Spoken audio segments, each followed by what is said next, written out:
Case number 1. The Highway Damsel, Aileen Wuornos. Florida is a state built on the sunshine law. It's a place where the light is so bright there's nowhere for the shadows to hide. For decades, the Florida Archive has collected the faces of the most depraved individuals to ever walk the I-75. But to understand the darkness of the Sunshine State, you have to look at the woman who turned the highway into a hunting ground. This is Aileen Wuornos. She wasn't the first serial killer in Florida, but she was the one who broke the mold. She wasn't a shadow in an alley or a monster in a mask. She was a woman on the side of the road with a thumb in the air and a .22 caliber handgun in her pocket. Tonight, we open the Florida Archive. 10 names, 10 individual evils. Case number 1 begins now. Late 1989, the Florida air is thick, humid, and smells of salt and exhaust. For most, the I-75 was a gateway to vacation. For Aileen Wuornos, it was her office. She was 33 years old, but her face was a map of 1,000 hard miles. Aileen lived in the in-between, between towns, between motels, between lives. She was a hitchhiking sex worker, a woman who existed on the grace and the cruelty of strangers.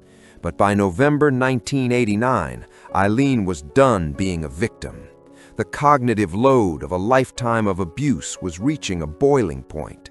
She was no longer just looking for a ride. She was looking for a way to strike back at a world that had never given her a fair shake. Look at this stretch of highway. Imagine being alone, no car, no money, just the road. In Florida's legal history, this case is the original sin of highway safety. Tell me in the comments, do you think the road changes a person, or does it just reveal who they already are? On December 1, 1989, a body was found in a wooded area off I-95 in Volusia County. It was Richard Mallory, a 51-year-old electronics store owner. He had been shot several times in the chest. This is the moment the legend of Aileen begins. When the police found Mallory, they found a man who had disappeared into the Florida brush. But this wasn't a robbery gone wrong. Mallory's car was found miles away. His wallet was missing. The forensics pointed to a predatory execution. Over the next year, the bodies began to pile up like cordwood along the Florida highways. David Spears, Charles Carskadon, Peter Seams, all men, all middle-aged, all shot with the same .22 caliber weapon. The Florida Bureau of Law Enforcement realized they weren't looking for a Florida man. They were looking for a woman who was methodically erasing men from the map. To understand Aileen, you have to look at the archive of the past. Born in Troy, Michigan, her life was a checklist of trauma. Abandoned by her mother, father in prison for child molestation, raised by a grandfather who was reportedly abusive. In criminal psychology, we look at early onset maladaptive patterns. By the age of 14, Aileen was already living on the streets. Her brain was wired for survival mode. She didn't see people, she saw threats or resources. When she moved to Florida in the 80s, she brought that war zone mentality with her. Notice the hypervigilance in her stare. She isn't looking at the camera, she's looking through it. She's scanning for an exit. Even in handcuffs, her body is prepared for a physical confrontation. This is a person who has spent 30 years being a prey animal and has finally decided to become the apex predator. This is the most famous interrogation in the Florida Archive. Aileen had been caught at a biker bar called The Last Resort, but she wasn't talking. She was a hardened case, until the police brought out their secret weapon, Tyria Moore. Tyria was Aileen's girlfriend, her only anchor, her only human connection. The police convinced Tyria to call Aileen while the tapes were rolling. Tyria, Aileen, they know, They're going to come for me too. They think I helped you. Aileen, no, you didn't do nothing. Tyria, listen to me. You tell them I did it all. You stay clear. I'll take the heat. Look at Eileen's hands when she hears Tyria's voice. They start to shake. This is emotional flooding. The cynical killer mask falls off, and the protector mask takes over. To save the only person she ever loved, Aileen did what no serial killer ever does. She confessed to everything. She sacrificed her life to keep Tyria Moore out of a prison cell. Footage of Aileen in the courtroom. She is yelling at the judge. She looks erratic. Aileen claimed every single kill was self-defense. She claimed Richard Mallory had brutally attacked her, and she was justified. In 1992, the Florida court didn't buy it. Why? Because of the pattern of disposal. If it was self-defense, why hide the bodies? Why steal the cars? Why move to the next victim? The prosecution used the Sunshine Law to bring in every piece of her past. They painted her not as a victim, but as a predatory hitchhiker who lured men to their deaths with the promise of companionship. The jury took less than 2 hours. Aileen spent 10 years on death row. During that time, her mental state degraded into what psychologists call chronic paranoia. She claimed the prison was beaming signals into her head. She claimed the state was trying to empty her mind. On October 9, 2002, Aileen Wuornos was executed by lethal injection. Her final words were a bizarre, rambling promise to return with the morning star. She died as she lived, angry, misunderstood, and fundamentally broken. Aileen Wuornos is the only woman in the Florida archive with 7 death sentences. Some see her as a victim of a failed society. Others see her as a cold-blooded monster. Where do you stand? Was she a highway damsel in distress, or was she born a killer? Tell me your take in the comments. Aileen Wuornos hunted the Florida highways with a .22, but our next individual didn't need a gun to terrorize the state. He used a knife, a student housing complex, and the level of theatrical cruelty that paralyzed the city of Gainesville. In the summer of 1990, a man arrived in a quiet college town with a tent and a plan to become the next Ted Bundy. He didn't just kill, he staged his victims for the police. Case number 2, the Gainesville Ripper, Danny Rolling. In the summer of 1990, Gainesville, Florida was supposed to be a place of new beginnings. Thousands of students were arriving for the fall semester, unpacking boxes and dreaming of the future. But while the city welcomed its new arrivals, a ghost was moving through the student housing complexes. A man who didn't come for an education, he came for an audience. This is Danny Rolling. He didn't live in a house, he lived in a tent in the woods, just yards away from the students he was stalking. He was a drifter from Louisiana with a guitar, a survival knife, and a desperate need to be famous. Tonight, we look at the individual who turned a college town into a living nightmare. This is the story of the Gainesville Ripper. August 24, 1990. That humidity in Gainesville was unbearable. Sonia Larson and Christina Powell were roommates at the Williamsburg Village Apartments.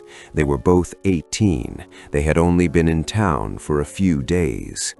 Danny Rolling didn't just break in, he infiltrated. He watched, he waited for the lights to go out. The crimes he committed inside that apartment were so brutal that the initial police reports were suppressed to prevent a mass exodus from the university. Rolling was a sexual sadist who used his victims as props in a twisted theatrical display. The next night, he struck again. Krista Hoyt, an 18-year-old student who worked for the Alachua County Sheriff's Office. Rolling didn't just take her life, he staged her body. In criminal profiling, staging is the ultimate expression of power. Rolling wasn't just killing for a release, he was killing for the reaction of the first person who walked into that room. He wanted to shock the police. He wanted to leave a signature that would be discussed for decades. This is the work of a man with a hero-villain complex, someone who feels invisible and chooses the most horrific path to become seen. For weeks, the city was paralyzed. Students slept in groups, armed with baseball bats and knives. The police were looking for a local, someone with a key. They never suspected the man living in the woods. Danny Rolling lived like a tactical ghost. He had a campsite so organized it looked like a military outpost. Inside his tent, police later found a cassette recorder. Rolling had been recording songs about the Ripper, songs about his Gemini personality, the dark side he claimed forced him to do the unthinkable. Rolling recorded his own confession in song form before he was even a suspect. He wanted to be a superstar, and he used murder as his demo tape. Tell me in the comments, is this a sign of madness, or is it the ultimate form of narcissistic pride? Rolling wasn't caught because of a forensic breakthrough. He was caught because he was a common criminal. On September 7, 1990, he was arrested for a grocery store robbery in Ocala, just 30 miles south of Gainesville. At first, he was just another armed robber, but a detective in Ocala noticed the tools in Rolling's car, the survival knife, the black clothing, the tactical gear. They compared his DNA to the evidence in Gainesville, and the ghost in the woods finally had a name. This is the most bizarre footage in the Florida archive. During his trial, Danny Rolling didn't act like a man fighting for his life. He acted like he was at a press conference. He sang to the court. He drew elaborate, disturbing sketches of his victims and gave them to his lawyers. Watch his facial expressions in the video. He smiles at the cameras. This is duper's delight. Even in the shadow of the death penalty, Rolling was thrilled because the eyes of the world were finally on him. He had achieved the fame he craved. The prosecutor, Mr. Rolling, did you feel anything when you were in those apartments? Rolling, calmly, I was a man possessed. There are two of us. There is Danny, and then there is the loop. The loop was his excuse, a psychological shield to avoid the cognitive load of his own depravity. But the state of Florida saw it differently. They saw a man who made a choice to become a monster. Danny Rolling was executed by lethal injection on October 25, 2006. He spent his final days writing letters to fans and drawing pictures. He died without ever showing true remorse for the lives he ended in that humid August of 1990. Danny Rolling staged his victims for a public audience, but our next individual didn't want fame. He wanted a perfect family, and when he couldn't have it, he took a boat into the middle of Tampa Bay and committed a crime so heartless that the police took them years to find a single witness who would talk. In 1989, 3 women went for a sunset cruise. They never came back. The only thing left behind was a series of handwritten notes on a tourist map, notes that would eventually lead the police to a man who lived in a house of mirrors. Case number 3, the Skyway Predator, Oba Chandler. Case number 3, the Skyway Predator, Oba Chandler. Tampa Bay is beautiful by day, but by night it is a vast, unmarked grave. In the summer of 1989, 3 women from Ohio, Joan Rogers and her daughters Michelle and Christy, arrived in Florida for the vacation of a lifetime. They were looking for sunshine, seashells, and memories. They didn't know they were being watched by a man who saw them not as tourists, but as opportunities. This is Oba Chandler. He was a contractor, a father, and a man with a clean public record. But beneath the surface, Chandler was a sexual sadist who used the open water as his private execution chamber.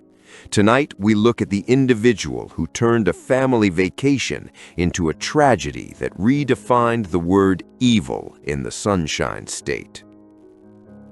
June 1, 1989. The Rogers family had spent the day at the beach. They were seen eating dinner at a local restaurant, laughing, looking at a map.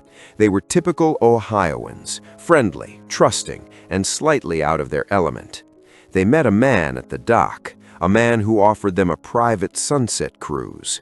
He was polite, he was charming, he had a boat. In 1989, before the era of cell phones and GPS, you trusted a stranger's smile. Joan Rogers agreed. She thought it would be a magical end to their trip. They walked down the dock and boarded a 21-foot aluminum boat. As the lights of Tampa faded into the distance, the atmosphere shifted. Oba Chandler wasn't interested in the sunset. He had brought rope. He had brought concrete blocks, and he had brought a level of cruelty that the quiet suburbs of Ohio had never prepared them for. 3 days later, the dream vacation was officially over. A boater spotted what he thought were logs floating in the bay. When the Coast Guard arrived, they found Joan, Michelle, and Christy. The details were so horrific they paralyzed the city of Tampa. Each woman had been bound with duct tape and rope. Each had been weighted down with a 36-pound concrete block. The autopsy revealed the cognitive load of the terror they faced. They had been thrown into the water alive. Oba Chandler didn't just kill them, he made them watch. This is the work of a power-assertive rapist. He wanted to be the final thing they ever saw. He wanted to prove that in the middle of the ocean, he was God. The sheer logistics of binding 3 people and disposing of them one by one suggests a man with a calculated calm that is rarely seen, even in serial killers. For 3 years, the case went cold. The police had no suspects, no DNA, no witnesses. All they had was the Rogers abandoned car at the motel. Inside the car, they found a map. On the back of that map were handwritten directions to a boat dock. The handwriting was unique, slanted, bold, and precise. The St. Petersburg police did something revolutionary. They took that handwriting and put it on giant billboards across Florida. Look at the letters. In 1992, these billboards were a gamble. The police were hoping for a miracle. Imagine being Oba Chandler, driving to work and seeing your own handwriting staring you back from 50 feet in the air.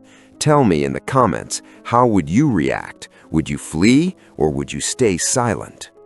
The miracle happened. A neighbor saw the billboard. She remembered her neighbor, Oba Chandler, a man who worked with his hands and often wrote out directions for his jobs. She found a scrap of paper he had given her months earlier. The handwriting was a 100% match. The police moved in. They didn't just find the handwriting, they found the boat. And inside the boat, they found something the Sunshine Law made public, a single hair that matched the Rogers family. This is the most chilling interrogation in the Florida archive. Chandler isn't nervous. He doesn't sweat. He treats the detectives like they are a nuisance. Watch his body language. He uses dismissive micro-expressions. Every time the detective mentions the Rogers family, Chandler rolls his eyes or looks at his fingernails. Detective: Oba, we have your handwriting on the map. We have your boat. We know you were out there that night. Chandler, coldly: I give lot of people directions. I'm a helpful guy. Maybe they took my boat. Maybe you guys just want to pin this on someone because you're tired of looking. He never broke. He never confessed. He maintained a wall of silence that lasted until the day he died. This is the hallmark of the innate predator, someone who feels zero social obligation to tell the truth because they don't see their victims as human. Oba Chandler was sentenced to death in 1994. It took 17 years for the state of Florida to carry it out. On November 15, 2011, Chandler was executed by lethal injection. His final words? He didn't have any. He died as he lived, cold, arrogant, and silent. Oba Chandler was a father and a husband. His own family claimed they never saw the monster. Does it scare you that a man can commit such a horrific crime and then go home to tuck his own children into bed? This case is the reason why Florida warns its tourists never board a boat with a stranger. What's your take on Chandler's double life? Oba Chandler used the water to hide his crimes, but our next individual used a badge. In the 1970s, a Florida deputy sheriff was arrested for something he called the island game. He would kidnap young women, take them to the remote mangroves, and force them to play a terrifying game of survival. Case number 4, the killer cop, Gerard John Schaefer. Case number 4, the killer cop, Gerard John Schaefer. In the early 1970s, Florida was a frontier. The highways were long, the mangroves were thick, and the law was often the only thing standing between a traveler and the void. When you saw the blue lights of a sheriff's cruiser, you didn't feel fear. You felt relief. You felt safe. But in Martin County, that badge was being worn by a man who didn't want to protect you. He wanted to own you. This is Gerard John Schaefer. To his fellow deputies, he was an odd but dedicated officer. To the women of the Florida coast, he was a predator who used the power of the state to lure his victims into the most remote corners of the Everglades. Tonight, we look at the individual who broke the ultimate vow. This is the story of the killer cop. July 21, 1972. Two teenage girls, Nancy Trotter and Paula Wells, were hitchhiking near Stuart, Florida. It was a different era, a time when the summer of love was still echoing through the culture. But the girls were nervous. When a patrol car pulled over, they didn't run, they approached. Deputy Schaefer didn't arrest them, he gave them a warning. He told them the roads weren't safe for young girls. He offered them a ride to a safer location. Because he wore the uniform, they climbed into the back of his cruiser. This is the authority paradox. In criminal psychology, we study how a uniform bypasses our natural threat detection. Schaefer knew that as long as he wore the badge, he didn't need a weapon to kidnap his victims. The uniform was the weapon. He drove them to a remote area of Hutchinson Island, a place of tangled mangroves and swamp water where the screams of a human being are swallowed by the wind. Once they reached the island, the officer vanished and the monster took his place. Schaefer forced the girls into the mangroves. He produced a rope and a blindfold. He told them they were part of a police exercise. He forced them to climb into the trees. He tied nooses around their necks and made them stand on unstable branches. It was called the island game. It was a psychological torture designed to see how long a human being could maintain their balance before the fear or the exhaustion took over. Put yourself in that tree. You are 18 years old. The man who is supposed to save you is the one holding the rope. This is total power dynamics. Tell me in the comments, do you think the badge attracts people with these tendencies, or does the power of the badge create them? Nancy and Paula survived. Schaefer was interrupted by a radio call. His sergeant was looking for him. He left the girls tied in the trees, intending to come back and finish his game. But the girls fought. They escaped the ropes, ran through the swamp, and found a civilian who called the real police. At first, the Martin County sheriff didn't believe them. One of my deputies? Impossible. but the girl's description of the car and the specific knots used in the ropes were too accurate to ignore. Schaefer was arrested for kidnapping, but the killer cop story was only just beginning. While Schaefer was on bail for the kidnapping, the police executed a search warrant on his mother's house where he lived. What they found wasn't just evidence, it was a museum of death. They found jewelry belonging to missing women. They found human teeth, and most disturbingly, they found Schaefer's killer fiction. Thousands of pages of handwritten stories where Schaefer described, in graphic detail, the murders of over 30 women.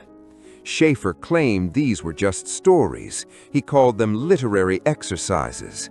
But in forensic linguistics, we look for experiential detail. Schaefer wrote about the specific way a body reacts in the Florida humidity, details that only someone who had stood over a victim in the mangroves would know. He wasn't a writer, he was a confessor, hiding in plain sight. This is the most chilling aspect of the Schaefer archive. He never acted like a criminal. He acted like a fellow officer who was helping with a difficult case. Watch his body language in the trial footage. He uses teacher-student posturing. He leans forward, explains things slowly, and treats the prosecution like they are beneath him. Detective: Gerard, we found the jewelry of Susan Place and Georgia Jessup. They went missing months ago. Why were there things in your bedroom? Schaefer, smiling thinly: I'm a collector of curiosities, detective. You know as well as I do that hitchhikers lose things all the time. I was simply keeping them for evidence. He believed he was untouchable. He believed the Brotherhood of the Badge would protect him. He was wrong. Schaefer was convicted of 2 murders, but investigators believe his true archive contains over 30 victims.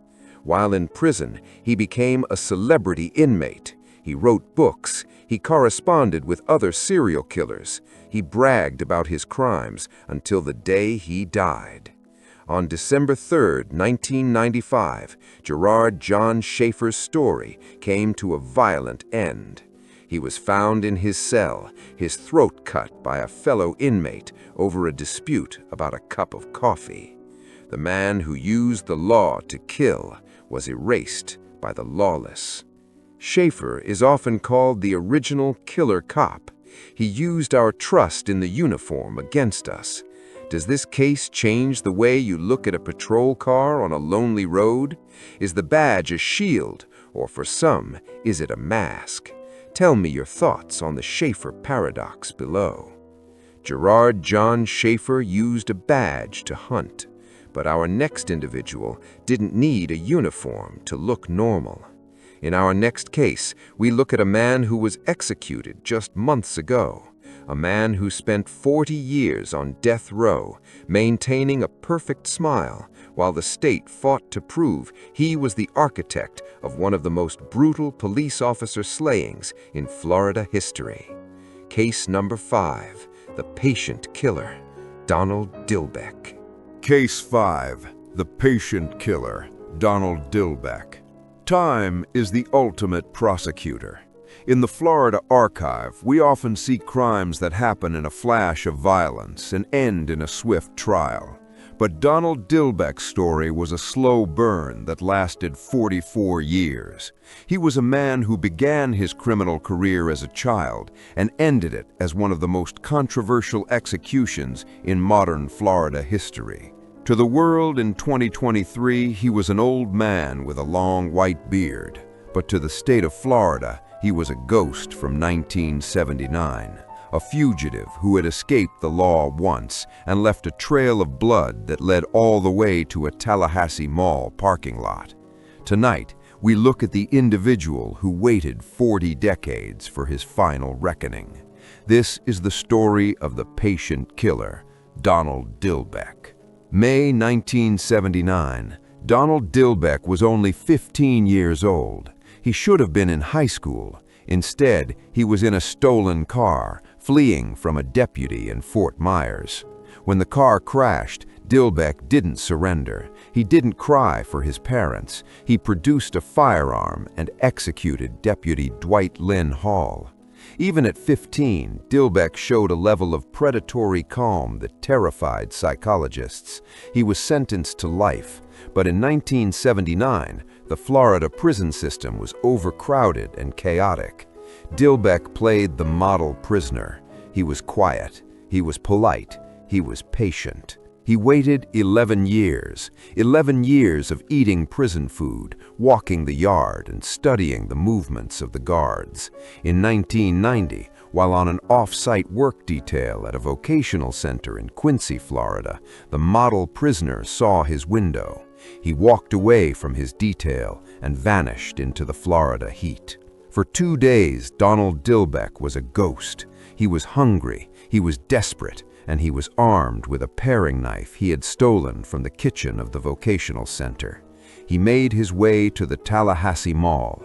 He wasn't looking for money, he was looking for a getaway. Faye Wan was 44 years old. She was sitting in her car, waiting for her family. She was a mother, a wife, and a respected member of the community. When Dillbeck approached her window and demanded her keys, Faye did something Dillbeck didn't expect. She fought back. Dillbeck didn't run. He didn't move on to an easier target. In a fit of fugitive rage, he stabbed Faye Wan over 20 times. He left her in that parking lot and sped away in her car, eventually crashing in a nearby field. The patient killer had traded a life sentence for a seat in the electric chair. Why did he kill Faye Wan? In his 1991 trial, Dillbeck's defense team argued that his brain had been rewired by fetal alcohol syndrome and the brutal environment of the 1970s Florida prison system. In criminal psychology, we look at institutionalization. Dillbeck had spent more time inside a cage than out of one.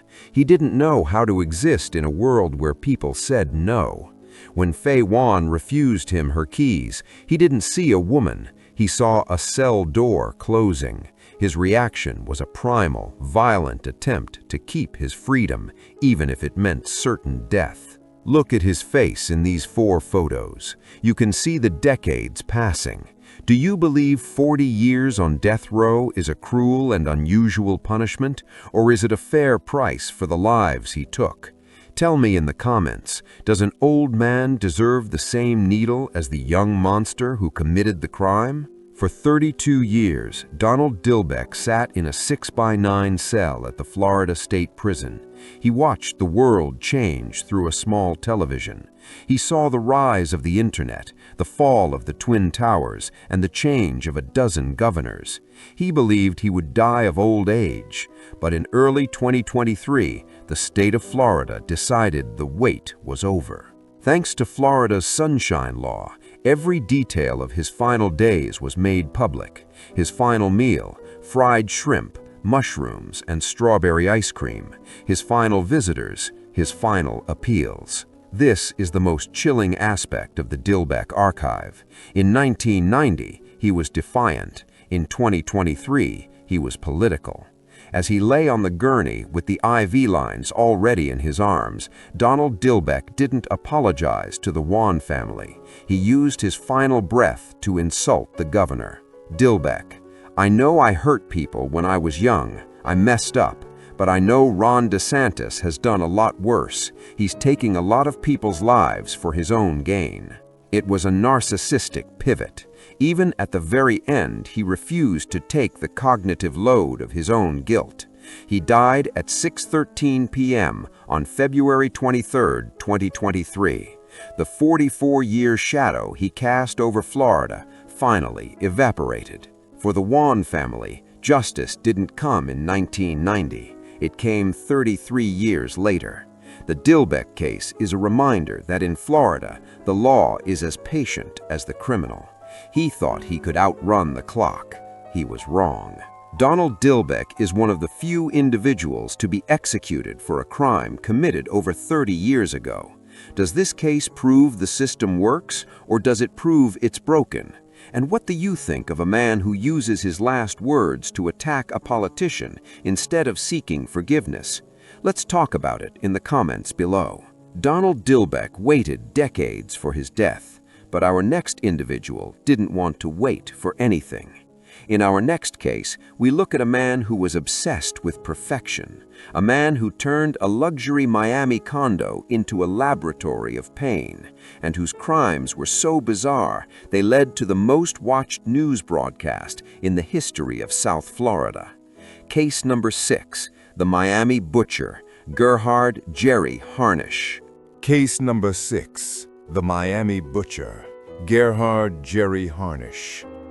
Miami in 1974 was a city of the beautiful people. It was a playground for the wealthy, the eccentric, and the immigrants looking for a piece of the American dream. In the luxury high-rises overlooking Biscayne Bay, the party never stopped. But behind the reinforced concrete and the floor-to-ceiling glass of one particular apartment, a man was practicing a very different kind of craft. This is Gerard Gerry Harnish. To his neighbors, he was a polite German immigrant with a passion for perfection. He was clean, he was quiet, and he was meticulous. But the Florida Archive reveals a darker truth. Gerry Harnish didn't see people as neighbors, he saw them as material. Tonight, we look at the individual who brought surgical horror to the Sunshine State. This is the story of the Miami Butcher. Maria was 22 years old. She was a dancer, a dreamer, and in the spring of 1974, she made the mistake of stepping into an elevator with a man who looked like a movie star. She was last seen entering a luxury condo on Brickell Avenue. She never came out. For 3 days, Maria was a missing person. Her friends called the Miami PD, but in the 70s, a young woman disappearing in a city of tourists wasn't always a priority. It wasn't until a maintenance worker noticed a plumbing issue in the unit directly below Harnish's that the horror began to leak through the ceiling, literally. When the police entered Harnish's apartment, they didn't find a struggle. They found a laboratory. Harnish had covered the floors in heavy plastic. He had laid out a set of knives that were sharpened to a molecular edge. The cognitive load required to maintain such a sterile environment while committing an act of total depravity is what separates a killer from a butcher. Gerry Harnish didn't just kill Maria, he processed her. In the 1974 trial, the medical examiner would testify that the dismemberment was performed with a level of skill that suggested medical training. In criminal psychology, we look at clinical detachment. Harnish didn't see Maria as a human being with a family and a soul. He saw her as a biological puzzle. By breaking the body down into sections, a killer attempts to erase the humanity of the victim, making the crime easier to manage mentally. Look at the tools he used. This wasn't a crime of passion, it was a crime of organization. Do you think a person is born with this level of coldness, or is it a skill they learn? Tell me in the comments, does the professional killer scare you more than the raging one? Harnish was arrested while trying to leave the building with several heavy suitcases. He didn't run, he didn't fight. He stood in the lobby of the luxury high-rise, surrounded by police, and asked if he could finish his cigarette. Inside those suitcases, the Miami PD found the archive of Maria. Harnish had planned to dump the remains in the Everglades, believing the alligators would do the work that his knives couldn't. He was a man who believed in efficiency. Even in the interrogation room, his pulse remained steady. This is the most unsettling part of the Harnish archive. He didn't deny the crime. He explained it like he was giving a lecture at a university. Watch his facial expressions in the courtroom sketches. He uses intellectual superiority. He corrected the detectives on the names of the muscles he had severed. In his mind, he wasn't a murderer, he was a master of form. Detective: Gerry, why her? Why did you do this to Maria? Harnish, coldly, with a slight accent: you speak of this as if it is a tragedy. I am simply a man who appreciates the interior as much as the exterior. She was beautiful, yes? I made her permanent. This is objectification taken to its ultimate, lethal conclusion. He believed that by destroying her life, he was capturing her essence. It is the peak of narcissistic delusion. In 1975, Harnish's defense tried to argue that he was disconnected from reality. They tried to paint him as a man who didn't understand the social contract. But the prosecution had a secret weapon: Harnish's own journals. In them, he had calculated the time it would take to dispose of the body versus the time it would take for the smell to alert the neighbors. This proved premeditation and rational calculation. The jury took only 90 minutes to find him guilty. Gerard Harnish was sentenced to life. He vanished into the Florida prison system. Case number 7. The Summerfield Witness, Charlie Ellie. In 2011, the Sunshine State was entering a new era of darkness. The violence wasn't happening in the shadows of the Everglades or the luxury high-rises of Miami. It was happening in plain sight, coordinated through keyboards and touchscreens. In a small, dusty trailer in Summerfield, a group of teenagers decided to settle a social media grudge with a level of brutality that defied their ages.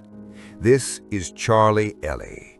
To her neighbors, she was just another young woman starting her life in a rural town. But the Florida Archive tells a story of a witness who didn't just watch, she participated. She was the one who provided the killing floor. Tonight, we look at the individual who proved that silence isn't just golden, sometimes it's blood-stained. This is the story of the Summerfield Witness. Seth Jackson was 15 years old. He was a kid with a messy haircut and a complicated relationship with his ex-girlfriend.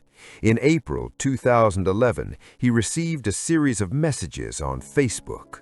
They were from Charlie Ellie. She told him she wanted to hang out. She told him to come over to her trailer. Seth thought he was going to a party. He thought he was fixing a drama-filled social life. He didn't know that inside that trailer, 4 other teenagers, led by Michael Bargo, were waiting with a plan that involved a .22 caliber handgun and a backyard fire pit. Charlie didn't pull the trigger, but she was the architect of the ambush. She let them into her home. She sat on the couch while the cognitive load of what was about to happen sat heavy in the room. In criminal psychology, we call this facilitated malice. By providing the space for the crime, she became as vital to the murder as the shooter himself. What happened inside that trailer remains one of the most disturbing narratives in the Florida Archive. Seth was beaten, shot, and then, in a display of total dehumanization, his remains were disposed of in a fire pit in Charlie's backyard. Why didn't she stop it? Charlie was 18. She was an adult in the eyes of the law. As the owner of the home, she had the power to end the nightmare with one phone call. Pause the video and look at the age of these individuals. They were kids. They were playing video games and posting on Facebook hours before this happened. Do you believe peer pressure can force an adult to watch a 15-year-old die? Or was Charlie Ellie's apathy a sign of something much deeper? Tell me in the comments. This is the footage that spoiled Charlie's defense. In the interrogation room, she doesn't act like a woman who just witnessed a massacre. She acts like she's being interviewed for a reality show. Watch her affective incongruity. She smiles when describing the shooter's anger.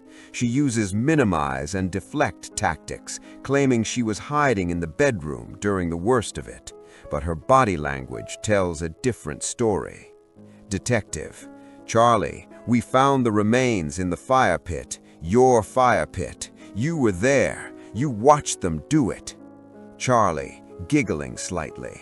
I mean, I didn't watch. I was just like in the room.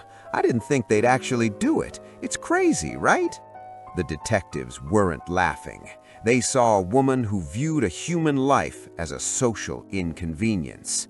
This is the hallmark of modern nihilism, where the line between a digital grudge and physical murder is blurred by a total lack of empathy. In 2011, Charlie Ellie was sentenced to life in prison. She was the first of the Summerfield 5 to be convicted. The jury didn't care that she didn't pull the trigger. They cared that she was the one who lured Seath to his death. But this case has a rare archive update. In 2020, after serving 9 years, her conviction was vacated. She agreed to a plea deal for second-degree murder and was released from prison. The release of Charlie Ellie remains one of the most controversial moments in Florida's recent legal history. For the family of Seath Jackson, the witness got away with it. The case serves as a chilling reminder that in the age of social media, the person sending you a friend request might be the one leading you to your end. Case number 8, the classified ad rapist, Bobby Joe Long. In 1984, the internet didn't exist. If you wanted a job, a car, or a used refrigerator, you went to the paper. You trusted the ink. But in the humid sprawl of the Tampa Bay area, a man was using the classifieds to curate a list of victims. He wasn't looking for appliances, he was looking for vulnerability. This is Bobby Joe Long. To his co-workers, he was a quiet guy who drove a red Dodge Magnum. To the women of Tampa, he was a ghost who appeared at their front doors under the guise of an interview or a repair. Tonight, we look at the individual who turned the daily news into a death warrant. This is the story of Bobby Joe Long. Between May and November 1984, the Tampa PD was drowning. Bodies were appearing in the orange groves and the industrial parks of Hillsborough County. There was no DNA profiling in '84. There were no cell towers to ping. The police had almost nothing. But the Florida Archive reveals a microscopic breakthrough. On every single victim, detectives found a signature that the killer didn't know he was leaving: tiny, bright red trilobal carpet fibers. In criminal psychology, we look at criminal carelessness. Long was meticulous in his luring, but he was blind to the physical exchange. He sat his victims in the passenger seat of his car, unaware that the very fibers of his carpet were attaching themselves to their clothing, a red thread that would eventually lead the executioner straight to his door. Every serial killer makes one mistake. Bobby Joe Long's mistake was Lisa McVeigh. In November 1984, Long abducted the 17-year-old while she was biking home from work. He held her captive for 26 hours.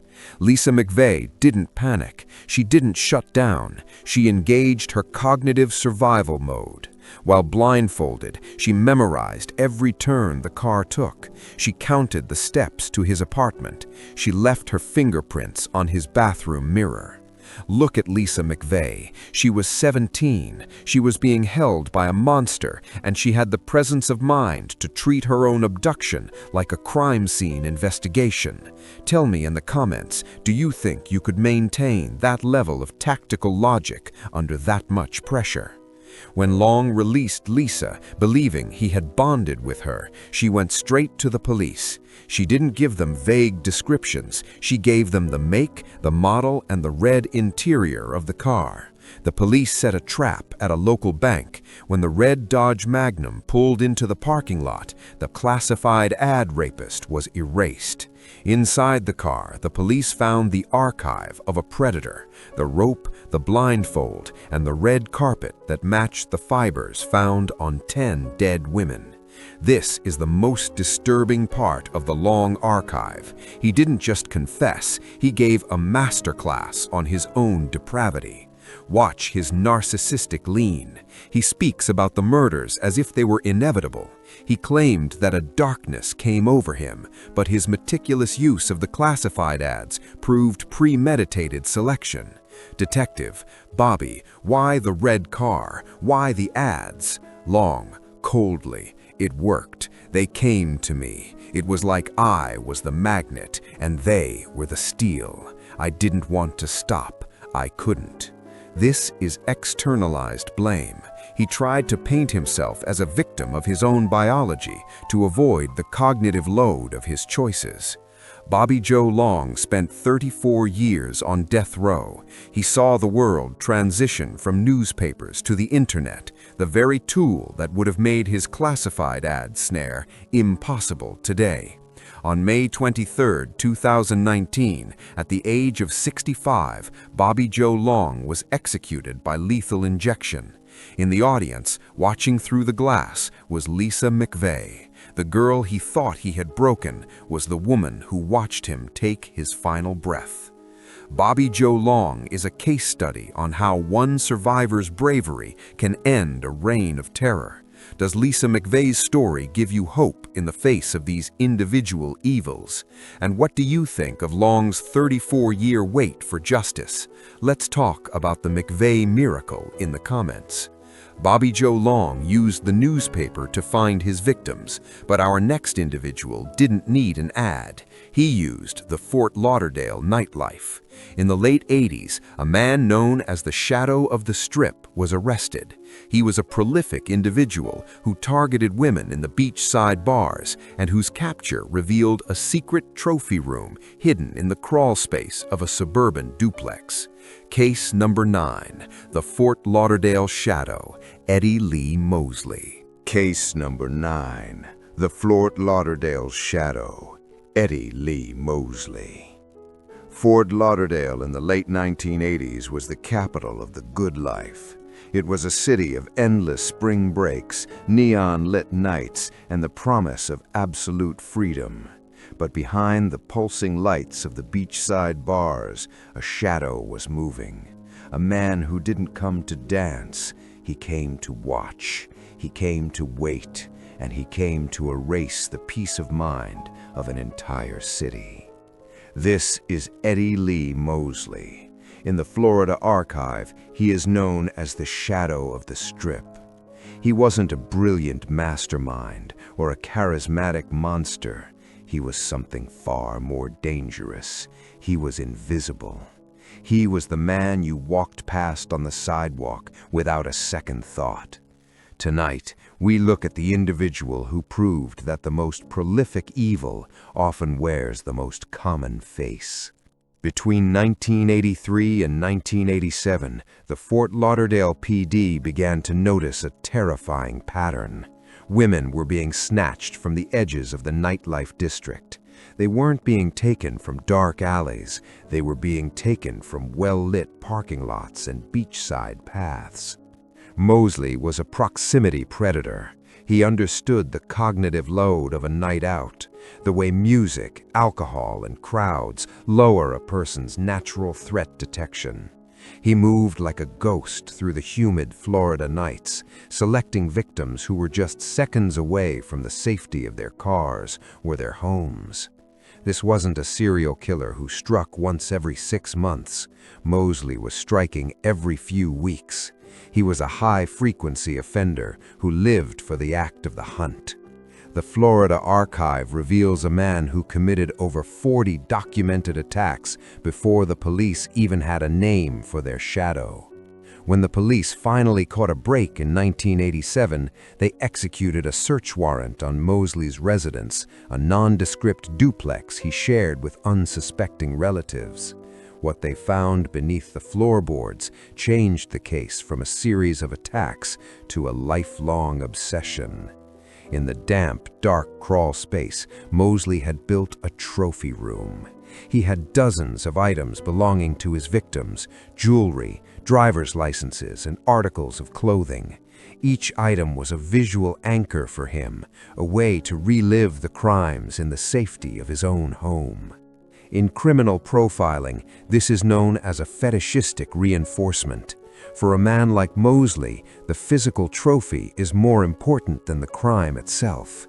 It allowed him to maintain his ordinary man facade by day, while being the master of the shadow by night. Look at this crawl space. It's tight, it's dirty, and it was filled with the stolen lives of 40 women. Imagine living in the rooms above, never knowing the monster was literally beneath your feet. Tell me in the comments, what's more terrifying, the crime itself or the secret museum the killer keeps? This is where case number 9 takes a bizarre turn. Mosley was arrested, but he never faced a traditional jury. Why? Because the state of Florida couldn't prove he was sane enough to stand trial. For over 20 years, Mosley was shuffled between prisons and mental hospitals. He suffered from what doctors called chronic schizophrenic void. He would sit in silence for hours, refusing to acknowledge the reality of his crimes. Look at his face in the trial videos. There is zero microstress. Most criminals show fear or anger during a trial. Mosley showed nothing. Some experts believe this was a masterful performance to avoid the death penalty. Others believe he had simply defragmented his own mind to survive the weight of his own guilt. In a rare moment of clarity during his initial 1988 interrogation, Mosley spoke.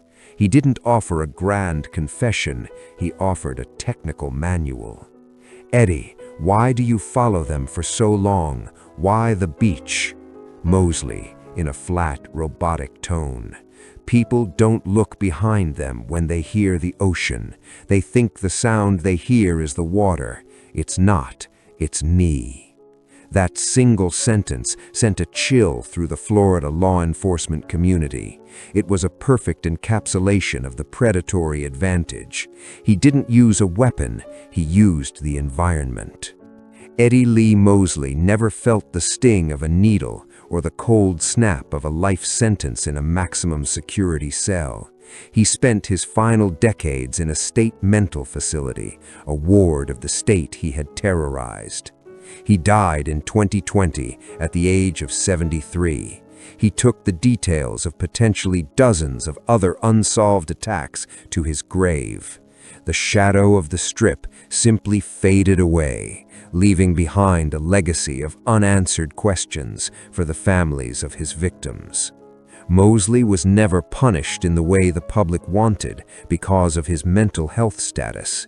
Do you believe justice was served, or did he find the ultimate loophole in the Florida legal system? Let's talk about the Mosley loophole in the comments.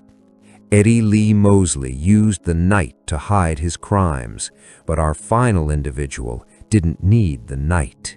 In our final case of the Florida Archive, we go to the very beginning of the modern serial killer era. A man who committed a crime so disturbing it was kept under national security levels of secrecy for years. A man who turned a family's Christmas into a massacre, and whose capture involved a 1,000-mile manhunt that led all the way to a high-rise in the Midwest. Case number 10, the Christmas Executioner, William Sapp. Every archive has a final chapter. A story so dark it makes the rest of the cases feel like a prologue. In the Florida Archive, that chapter belongs to a man who lived between two worlds. A man who turned the season of giving into a season of systematic erasure. This is William Sapp. To the people of Florida, he was a drifter, a shadow that moved through the humid nights of the Panhandle. To the people of Ohio, he was a monster who had vanished decades ago. But in 1996, the two archives collided. Tonight, we look at the individual who proved that evil doesn't just hide, it travels. This is the Christmas Executioner. To understand William Sapp, you have to understand the psychology of the long haul. He didn't just kill, he ran. He used the vast anonymous highways of the American South as his sanctuary. In 1996, the Florida Bureau of Law Enforcement began working with detectives in Ohio. They were looking for a man who had left a trail of incomplete justice behind him. Sapp was a sexual sadist who targeted the most vulnerable members of society. He operated on a cycle of release. He would commit a crime in Florida, feel the cognitive load of the investigation closing in, and flee back to the Midwest, only to repeat the cycle.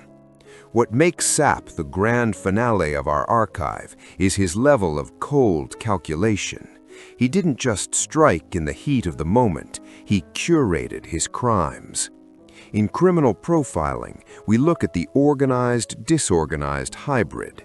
Sapp was organized in his planning, but disorganized in his violence.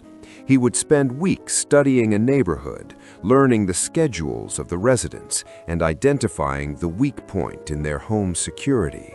But once inside, he became a nihilistic force. Look at these sketches. Sapp drew these himself after his arrest. He remembered every detail, where the furniture was, where the lights were, where the victim stood. Tell me in the comments, does a killer who remembers everything scare you more than one who blacks out? Is it a sign of pride or a sign of obsession? The Florida archive was finally unlocked by the collision of eras. In the late 90s, Florida began backlogging cold cases into the national database. A single hair found at a 1990 Florida crime scene was matched to a man who had been arrested for a minor offense in Ohio decades earlier. This is the forensic paradox. Sapp thought he had outrun his past. He thought that by moving 1,000 miles away, he had erased the physical exchange of his crimes. He was wrong. The sunshine laws of Florida ensured that his evidence was never destroyed. It sat in a climate-controlled room for years, waiting for the technology to catch up to his cruelty. This is the most disturbing footage in the entire Florida archive. Sapp isn't lying. He isn't crying. He is cataloging. Watch his hands. He uses precision gestures. When he describes a crime, he moves his fingers as if he is still holding the weapon. This is reliving through narration. He isn't telling the police the truth to help them. He's telling the truth to feel the rush one last time. Detective, William, why did you go back to the house? Why didn't you just leave? Sapp, in a flat, rasping voice. I wanted to see the tree. I wanted to see the lights. I wanted to see if it looked like a home again. It didn't. That sentence, "it didn't," is the peak of the narcissistic collapse. He destroyed homes because he couldn't stand the sight of peace. William Sapp was sentenced to death in Ohio, but his crimes in Florida ensure he will never see the outside of a cage again. He remains one of the most prolific individuals in the history of the interstate pipeline. The Florida archive is now closed. We have looked at the Sunshine State through the lens of 10 individuals. We have seen the killer cop, the classified ad rapist, and the Miami butcher. Each of them left a mark on the Florida soil. Each of them proved that no matter how bright the sun shines, the shadows are always there. We have spent an hour in the Florida archive, 10 names, 10 stories of individual evil. Which of these cases has left the deepest mark on you? Is it the woman on the highway or the man who stayed silent for decades? Your engagement helps us keep these archives open. Subscribe to join the digital detectives. We'll see you in the next archive.